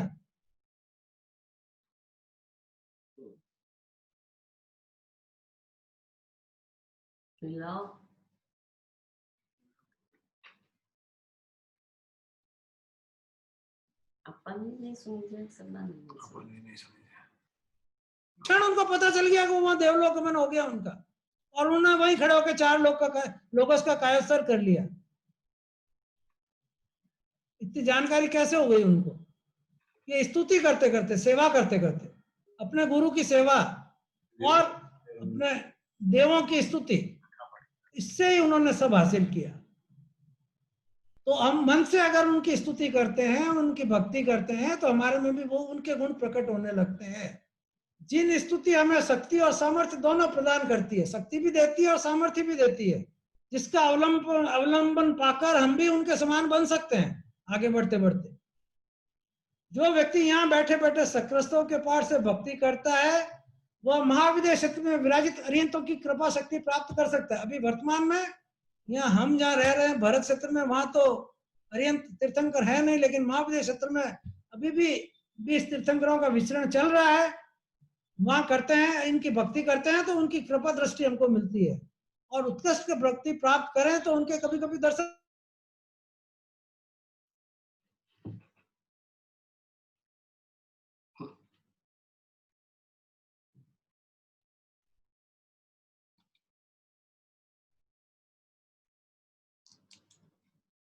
उनकी स्तुति और भक्ति करनी चाहिए। इसका एक एक शब्द सार्थक और भावपूर्ण है। इसके जितने भी शब्द हैं उनमें अधिकतर शब्दों से उनका गुणगान किया, एक एक शब्द का अर्थ समझा जाए और उसका भावार्थ निकाला जाए तो भी उसमें 1-2 घंटा लग सकता है। लेकिन एक एक शब्द वहां पर ऐसा आया है, चौरंत चक्रवटीणम। चौरंत मतलब चारों तरफ से, चक्रवटीणम मतलब जो चक्र जिनके चारों तरफ चलता है। अरिहंत के साथ क्या होता है? अरिहंत के साथ हम बोलते हैं 34 अतिशय 35 वाणी करके, उनके 34 अतिशय होते हैं और वाणी के 35 गुण होते हैं उनके अंदर। 34 अतिशय में एक अतिशय होता है कि एक चक्र उनके चारों ओर चलता है, वो जहां जहां भी जाते हैं वो चक्र उनके साथ चलता है, और वो चक्र से उनकी भी रक्षा करता है, शासन की भी रक्षा करता है, और उस चक्र की परिधि में होने वाले समस्त जीवों की रक्षा होती है। चौरंत। तो अगर हम नमोथुनम के पाठ से स्तुति भक्ति करते हैं, तीर्थंकरों की स्तुति करते हैं, जिनके पास वो चक्र चल रहा है, तो हमारे ऊपर भी चारों तरफ से जो कष्ट आने वाले होते हैं उनकी रक्षा स्वतः ही हो जाती है, क्योंकि वो तीर्थंकर के वो चौरंत चक्रवटीनम होते हैं। एक शब्द आया इस नमोथुनम के पाठ में। ऐसे ही हर एक शब्दों का अर्थ निकालेंगे तो बहुत गहरा अर्थ निकलेगा एक एक शब्द का। अर्थ की किताब लेकर उसको हम पढ़ने का प्रयास करें। कोई अर्थ समझ में नहीं आवे तो अपन यहाँ डिस्कस कर सकते हैं, बाकी नहीं तो एक एक शब्द का अर्थ समझने में, अच्छी तरह समझने में काफी टाइम लगाया जा सकता है। परिणाम तो हमारा शरीर स्वस्थ होता है और मन स्थिर होता है। इनकी स्तुति करने से हमारा मन स्थिर होता है, मन स्थिर होगा तो शरीर भी स्वस्थ होता है, रहता है। अरिहंतों द्वारा बताए मार्ग पर चलने से पुण्यार्जन होता है, आध्यात्मिक प्रगति भी होती है। पुण्य का अर्जन होता है, भौतिक प्रगति भी होती है और आध्यात्मिक प्रगति भी होती है। शास्त्रों में, हमारे शास्त्रों में अभय दान को श्रेष्ठ बताया गया है। दानान सेठम अभय पयाणम कहा गया है। दानान सेठम अभय पयाणम, दानों में श्रेष्ठ क्या है? अभय दान सर्वश्रेष्ठ है। अब अभय दान का क्या यार?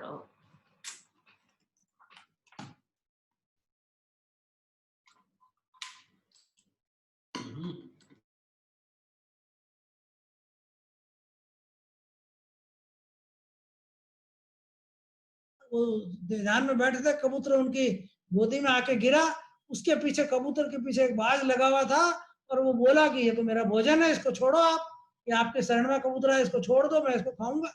वो बाज बोला।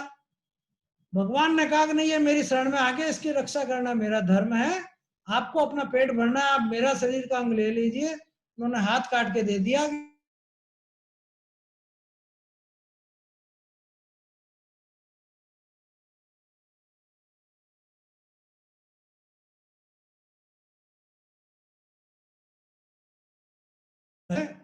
तो जब हम स्तुति जप के साथ साथ भगवान की वाणी को सुने और समझे, तो हमारे में भी दया और अनुकंपा के भाव आएंगे, जगेंगे, आगे बढ़ेंगे, तो हम भी सहज में अनुकंपा कर सकेंगे, अवसर आने पर अभयदान भी कर सकेंगे।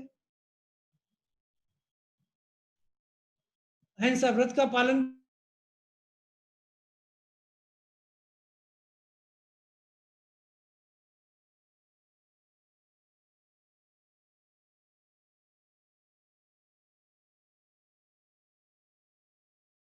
शंका हो तो उसका पहले अपने गुरु भगवंतों से जहां अवसर मिले उसका निराकरण करवाना, संदेह मन में नहीं रखें, शंका नहीं रखें।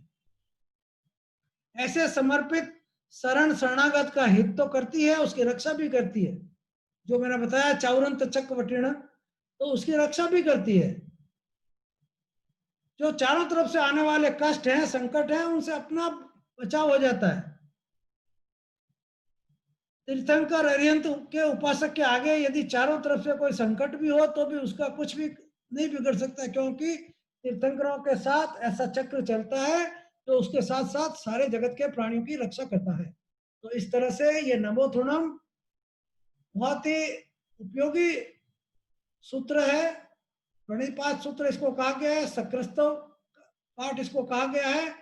सक्रेंद्र, सक्र और असंख्य देवता इस पाठ से तीर्थंकरों की और सिद्धों की स्तुति किया करते हैं। ये पाठ बहुत गंभीर है, बहुत गूढ़ अर्थ अपने अंदर में समाया हुआ है। इस पाठ को याद करना चाहिए और नित्य प्रति इसकी स्तुति करनी चाहिए, इसका ध्यान करना चाहिए, स्तव करना चाहिए इसका। और वैसे लोकस का पाठ है, वो भी 24 तीर्थंकरों की स्तुति का पाठ है, वो भी समान रूप से उपयोगी है, स्तुति करने योग्य है। उसमें 24 तीर्थंकरों की नाम से स्तुति की गई है, इसलिए वो वर्तमान 24 ही है। वर्तमान समय में ही इस काल में जो अभी 5वां आरा चल रहा है, वर्तमान अवसर्पणी काल का, उस काल के लिए ही है। उसके बाद उसमें परिवर्तन हो जाएगा, नाम परिवर्तन हो जाएंगे। लोकस का पाठ शाश्वत नहीं है, नमो थुणम का पाठ शाश्वत है। और नमस्कार मंत्र से बड़ा कोई मंत्र नहीं है, जो मात्र जैन ही नहीं, प्रत्येक पंथ और संप्रदाय के लोग उसको एक आवाज के साथ स्वीकार करते हैं। महामंत्र कहते हैं उसको। नमस्कार मंत्र हो, चाहे लोगस का पाठ हो, चाहे नमो थुणम का पाठ हो, ये तीन चीज हम सबको प्रतिदिन इसका जाप करना चाहिए।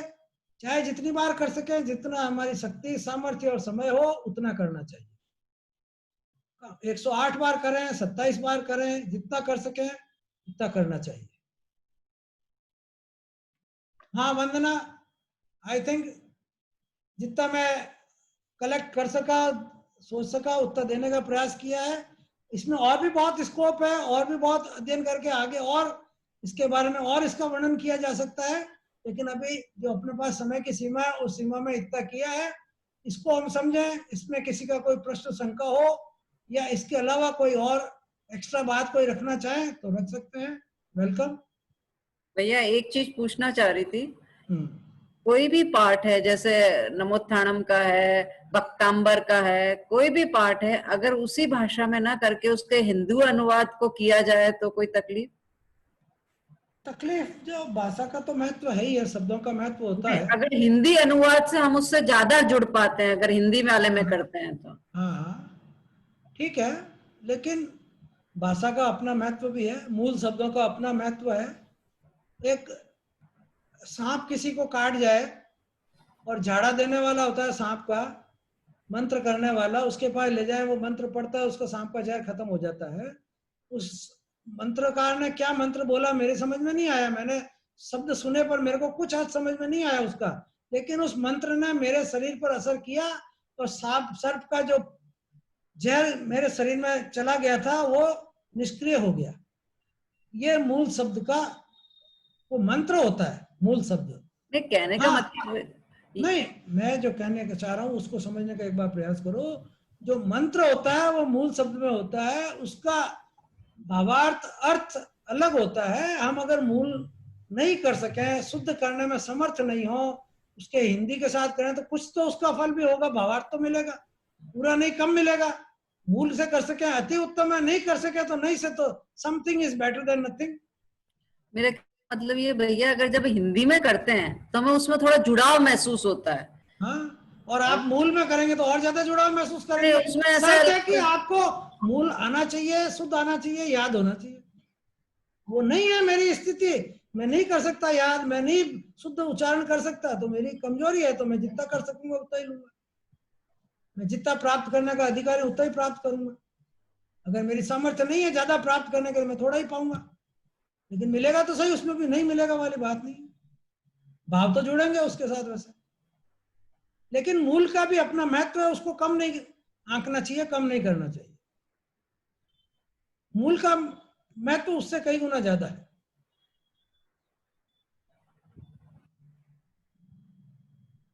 अरे भाई, मैं जो हलवा नहीं खा सकता वो राबड़ी बना के खाएगा, गरीब आदमी है, राबड़ी खा से पेट भरेगा। पेट तो भरता ही है राबड़ी से भी, हलवे से भी भरता है, राबड़ी से भी भरता है। मेरे पास हलवा नहीं है तो राबड़ी खाऊंगा, क्या करूंगा, गरीब हूं। मेरे को नहीं आता संस्कृत प्राकृत का मूल नहीं आता तो मैं हिंदी से ही करूंगा, वो वाली बात है। पेट तो भरेगा ही, कुछ तो फायदा होगा। और किसी कोई जिज्ञासा है? शरीर में शक्ति नहीं आएगी बादाम के हलवे जितनी, लेकिन पेट तो भर जाएगा एक बार।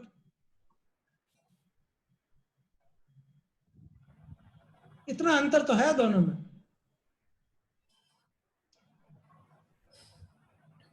हाँ, कोई भी और इस बारे में कोई अपनी जानकारी विशेष रखना चाहे या कोई प्रश्न पूछना चाहे तो वेलकम।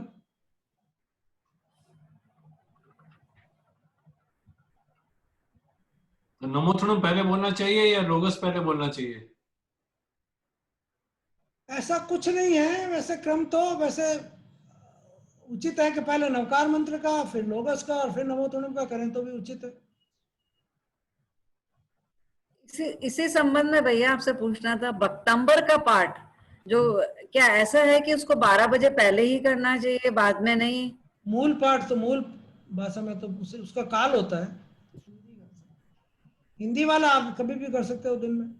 अच्छा, वो क्योंकि वो काल होता है, उस समय में जो स्वाध्याय काल होता है उस समय में देवताओं का विचरण होता है। अगर उसमें कोई अशुद्धि बोलने में रह गई, शब्द गलत बोल दिया, कुंती के बिंदी हटा के कुत्ती बोल दिया तो सारा ही शब्द का अर्थ उल्टा पुल्टा हो जाता है, मटिया मेट हो जाता है। तो वैसे उसको मूल बोलने में कहीं हमारी अशुद्धियां रह गई और किसी देवता के कान में पड़ गए और वो रुष्ट हो गए, तो हमारा कुछ क्या भाई ये ऐसे कैसे बोल रहा है, ऐसे क्यों बोल दिया, रुष्ट भी हो सकते हैं। ये नौकार मंत्र लोगस और नमोथुणम के पहले तिकोता का पाठ बोलना चाहिए, वंदना करनी चाहिए पहले? सबसे पहला काम वंदना करनी चाहिए तिकुतों के पाठ से 3 बार।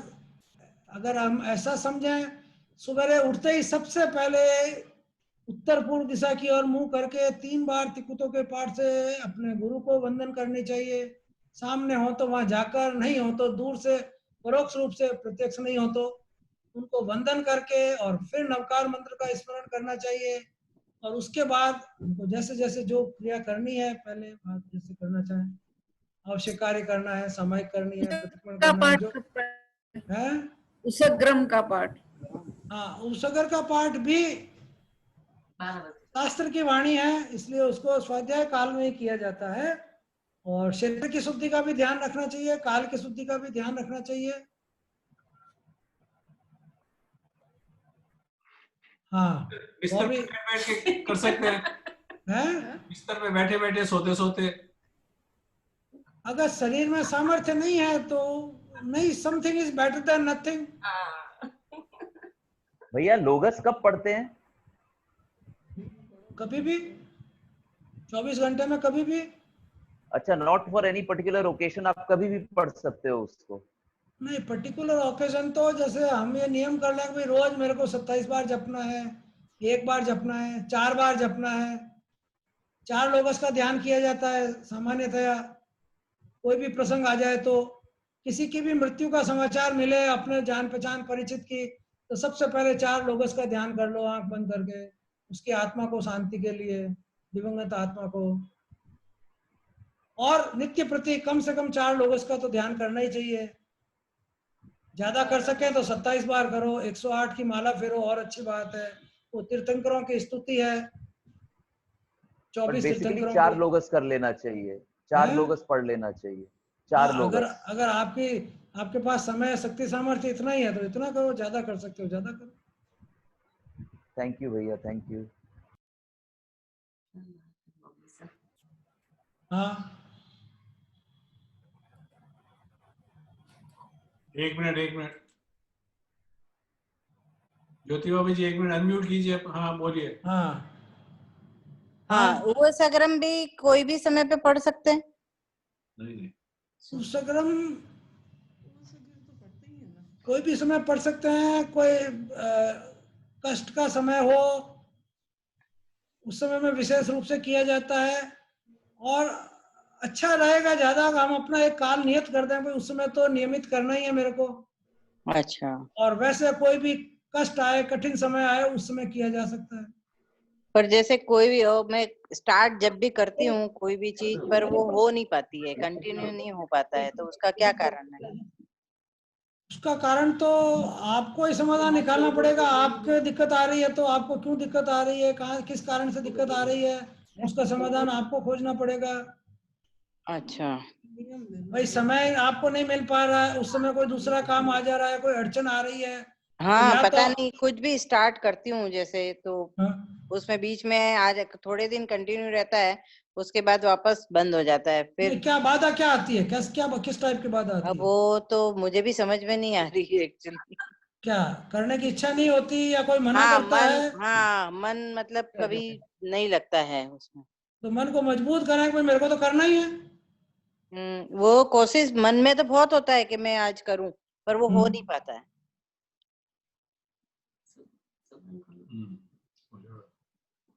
तो देखिए, उसके इसका लिए समाधान तो आपको ही निकालना पड़ेगा। अच्छा, क्योंकि हम मन में और मजबूर भाई मेरे को तो करना ही है इन एनी केस, जो कुछ हो जाए, दृढ़ संकल्प करना पड़ेगा। बस। अच्छा, शोभा जी। और शुभ भावों से मन से करेंगे तो और उसमें और आगे सफलता ज्यादा मिलती रहेगी। अच्छा, धन्यवाद। जय जिनेंद्र, मीनू कुछ पूछना चाह रही है। प्रणाम हाँ, मामा।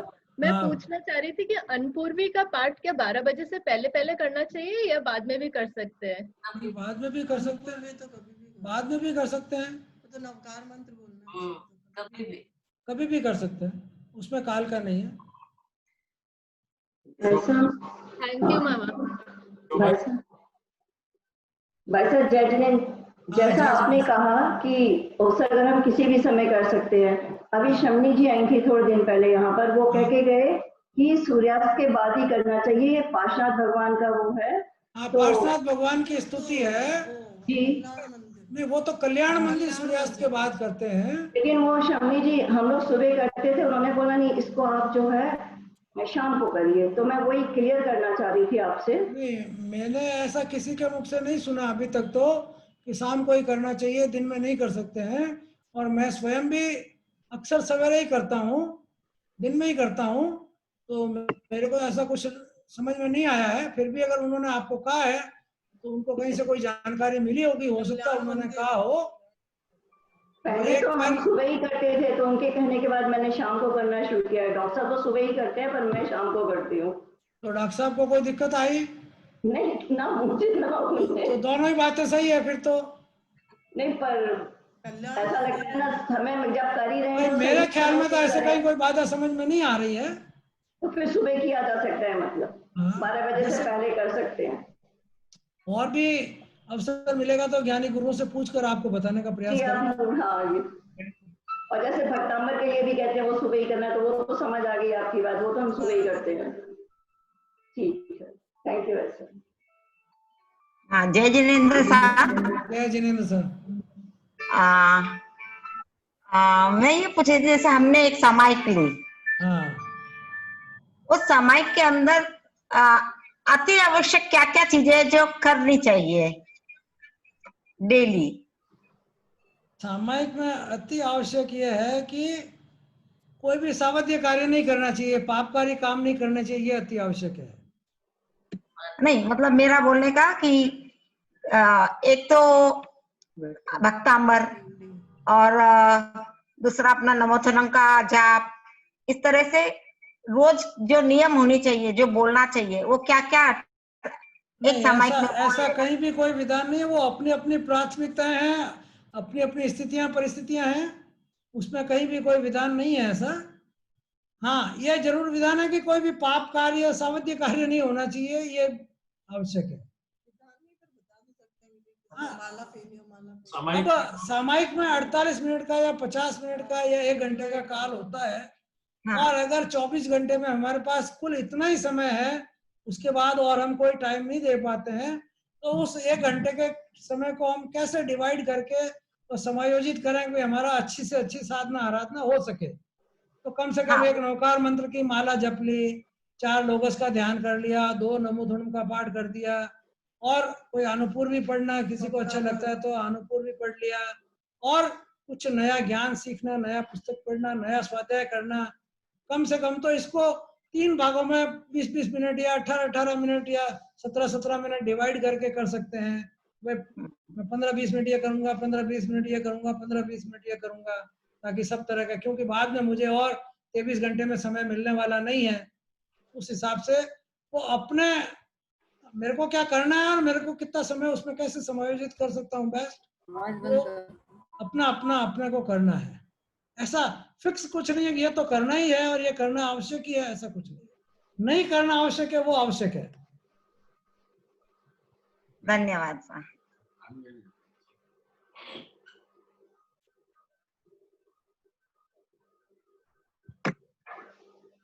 रात को सोते समय नौकार गिनना क्यों जरूरी है?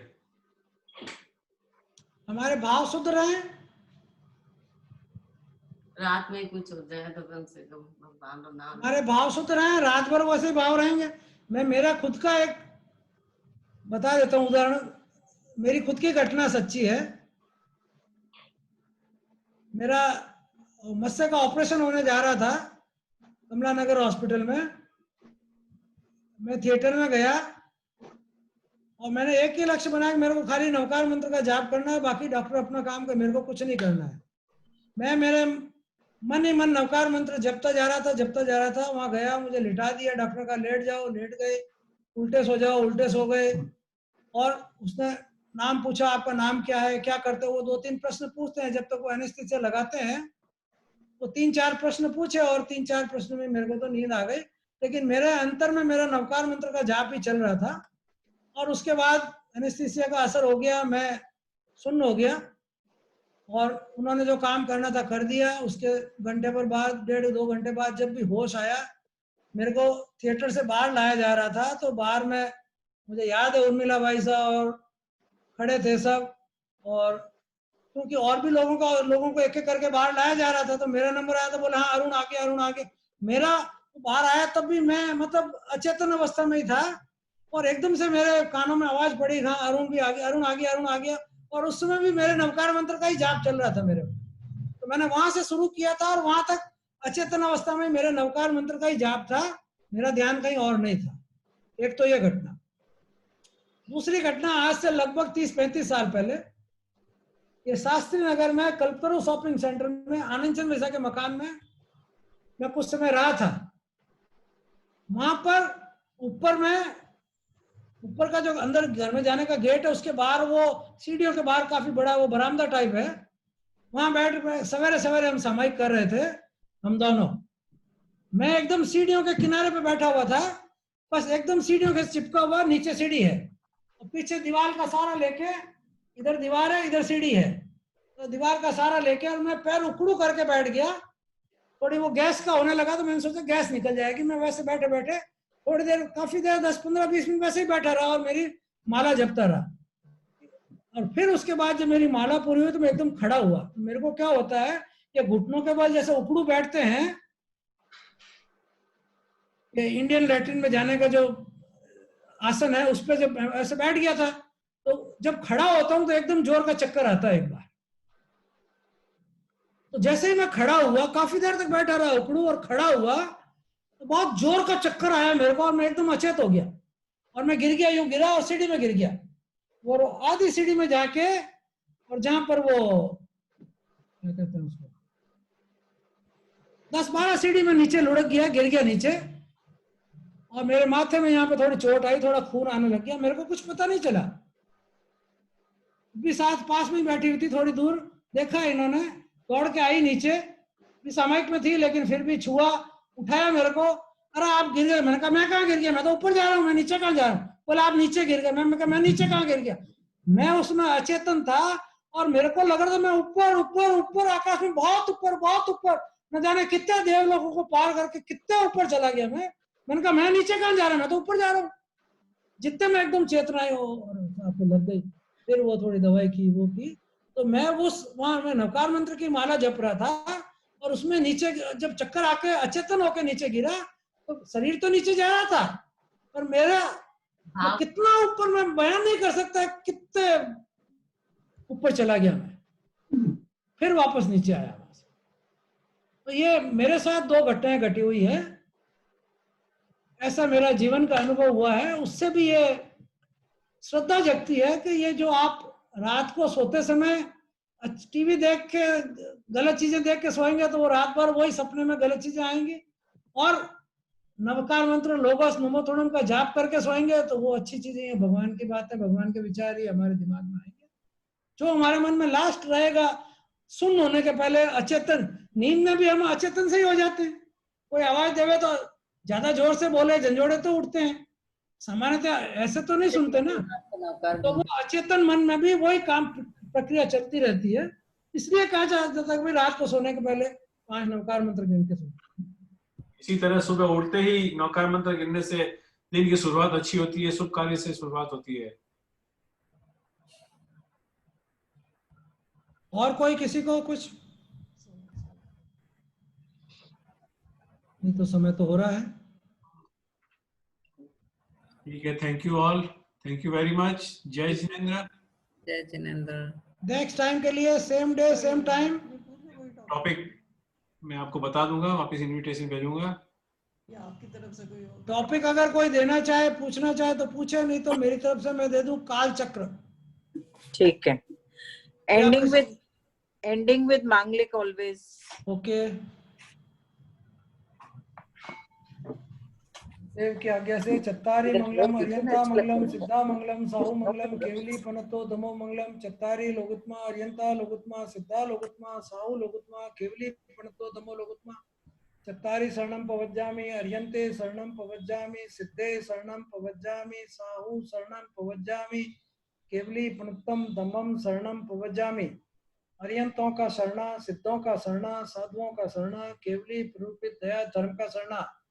ये 4 शरणा, दुख हरना, मंगल करना और न शरणा कोई। जो भव्य प्राणी इसका आदर करे, आचरण करे, उसका अजर अमर पद होए।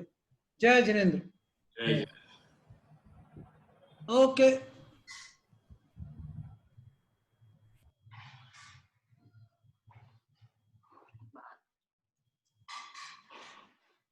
come with questions next time if anybody have.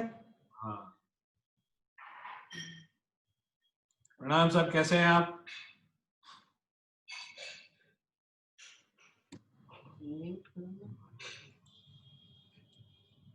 Mute कीजिए अपना। हाँ, कैसे हैं आप? प्रणाम। कैसे हैं नानी सा, कैसे हैं? अनम्यूट कीजिए आप अपने आप को, अनम्यूट कीजिए। हाँ आप, हाँ आप ठीक है। बोले बहुत अच्छा लगा सुन के। और आप लोग कब से जुड़े हुए हैं? पहले 3 सेशन और हुए हैं, मैं उनकी आपको रिकॉर्डिंग भेजूंगा। अच्छा, चलेगा। ये सब रिकॉर्ड होता है तो रिकॉर्ड मैं आपको भेजूंगा। हर सैटरडे को 5 बजे इंडिया टाइम में करते हैं अभी 4 बार से। कौन से इंडिया? इंडिया के 5 बजे शाम को सैटरडे। हाँ, या। और ये कुमुद गेलड़ा का भी नाम आया है, हाँ तो वो इसमें जुड़ी भी है? हाँ, आइए ना, आज आइए, आज नहीं पहली नहीं, बार ही आई है वो। हाँ व्याख्यान में, हाँ। तो वो हाँ। मेरी सिस्टर है जो अभी अभी 6 महीना पहले शिफ्ट हुई है। बाबा जी की लड़की है, कुमुद गेलड़ा, दुबई शिफ्ट हुई है वो। अच्छा, और वो भी बहुत स्वाध्याय धर्म करती हैं। हाँ तो मैंने वो क्या दुबई ग्रुप में भी भेजा था ये इनविटेशन, तो हाँ उन्होंने वो कर लिया होगा। अच्छा, बस ये 6 महीना पहले शिफ्ट हुए लोग, full family Dubai from Chennai. अच्छा, अच्छा। ठीक है, कभी उनको बोलिए, कभी कांटेक्ट करेंगे। कैसे है नानी से की तबीयत कैसे है? ठीक है, ठीक है। थोड़ा अप डाउन चालू रहता है, हाँ लेकिन दवाई चालू है। अगले बार एक क्वेश्चन बोलेंगे, वो आप बताइएगा। हाँ जरूर, आप हाँ, पूछिएगा, हैं? आप पूछिए, नहीं तो बताइए, मैं बताऊंगा तो उसका आप बताएंगे वो। अभी बता सकते हैं? नहीं नहीं, अभी तो हो गए। अभी आप मेरे को बता दीजिए, मैं उसको बता दूंगा तो उसका और स्टडी करके आपको आंसर देगा। बोला अगर आपको चाहिए तो वो स्टडी करके बता देंगे, आप बोल अभी दीजिए क्या अभी हो पूछना गए है। कंप्लीट। अब 25 साल पहले हमने एक सपना देखा था कि मैं गंगा के पास जैसे खड़ी हुई हूँ और सफेद एकदम वस्त्र में, और एकदम ऊपर चली गई मैं, और ऊपर जाके और हाथ जोड़ के खड़ी हुई हूँ। उसके बाद मेरे को 3 दफे वो आया, उपध्यान का जोग आया, तीनों उपध्यान मेरा हो गया और राजी खुशी हुआ है। तो ये इसका क्या कारण था कि मेरे को एकदम सफेद वस्त्र में एकदम ऊपर चली गई हूँ मैं, पहाड़ के ऊपर। अच्छा अच्छा, उसके बाद ही मेरे को उपध्यान का जोग आया। अच्छा, ये सब अच्छे कर्मों का है फल, कोई अच्छे कर्मों का फल है। अच्छे कर्मों का फल है। अच्छे धन्यवाद। कर्मों में तो जैसे अरुण ने भी बताया था अभी कि उसको समय करते करते वो लुढ़क गया, लेकिन उसको ऊपर ऊपर ऊपर ऊपर ऊपर जा रहा था हाँ वो। हाँ, तो अच्छे भाव से पूरे मन से सब कुछ करने से उसका फल ज्यादा मिलता है, जल्दी मिलता है। तो वैसे मैं उसको बता दूंगा तो वो भी इसके बारे में कुछ हो सकता है तो और। ठीक है ठीक है। उनके वो छोटे भाई हैं, वो सब जानते हैं, वो पूछ के बताएंगे। मिलते हैं फिर अपन। हाँ कैसी सब अच्छी से? हाँ सर। हाँ, सबको प्रणाम बोलना। मामा साहब भी। हाँ ठीक है। ठीक है सर। ठीक है।